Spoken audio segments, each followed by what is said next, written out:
easy and delicious. This homemade granola is sure to make any breakfast or snack a hit.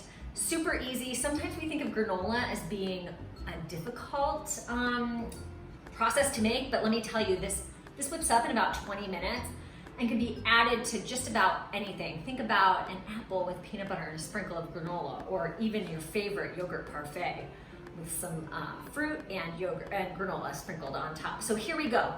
I kid you not, we have few ingredients. We have oats, we have honey, cinnamon, a little bit of oil, and some nuts, and some dried fruit. Now, the beauty of this is you can pick whatever nuts you want or omit them if you don't want nuts, or pick whatever dried fruit you want. I love dried cherries, so that's what I got here today. Okay, so we're starting off with 2 tablespoons of oil. The reason why I'm starting with my oil is because I'm gonna use honey next, and it keeps the honey from sticking to the tablespoon. Genius, aren't I? Hello.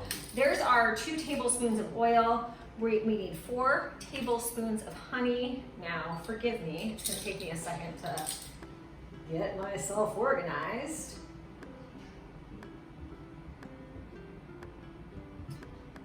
See how that just slid right out?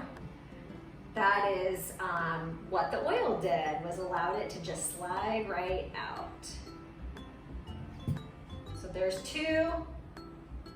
We're just gonna mix this. The next thing we're gonna add in is a half a teaspoon of cinnamon. We're just gonna mix it. Then next we're just gonna add the oats. So easy, this is number 4. All I need is a half of a teaspoon of cinnamon. I have a little bit of honey in here, so guess what? Use my clean finger and scoop that in there. And a half a teaspoon of cinnamon. Now, what I love most about the granola is how it smells when it's baking. So we're just gonna mix this together. That's it, guys. Mix this up. Add 2 cups of oats. You can use quick oats or old-fashioned oats. Whatever oats you have. These are the oats we had in the cupboard.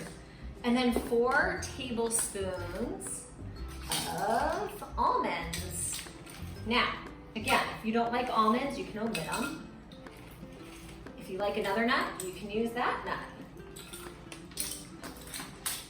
So next, all I'm gonna do is spray my baking sheet, which is right here, with a little bit of cooking spray.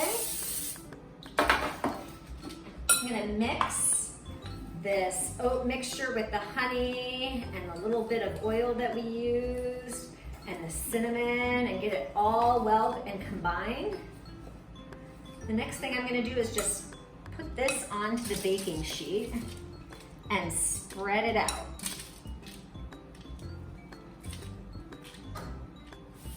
What I love about this granola as it bakes, your house or your home is gonna smell heavenly. The other thing is it keeps very well for a couple of weeks. So as long as it's in an airtight container, it will keep very well.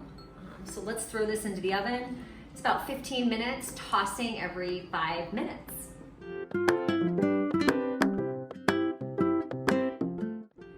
You could smell it in here. It smells heavenly. So 15 minutes later, we've taken our warm granola out of the oven. The last thing we're gonna do is sprinkle, oops, sorry, I like extra cherries. Sprinkle a 1/4 cup of dried fruit. Of course, I chose the dried cherries because those are my favorite. And we're just gonna mix in the dried fruit. The last thing that we're gonna do is store it in an airtight container after it cools. So you can see here, I have a mason jar, perfect size for this amount of granola. It'll sit nicely on the countertop for a nice long period of time if it's sealed. So enjoy. I love this granola.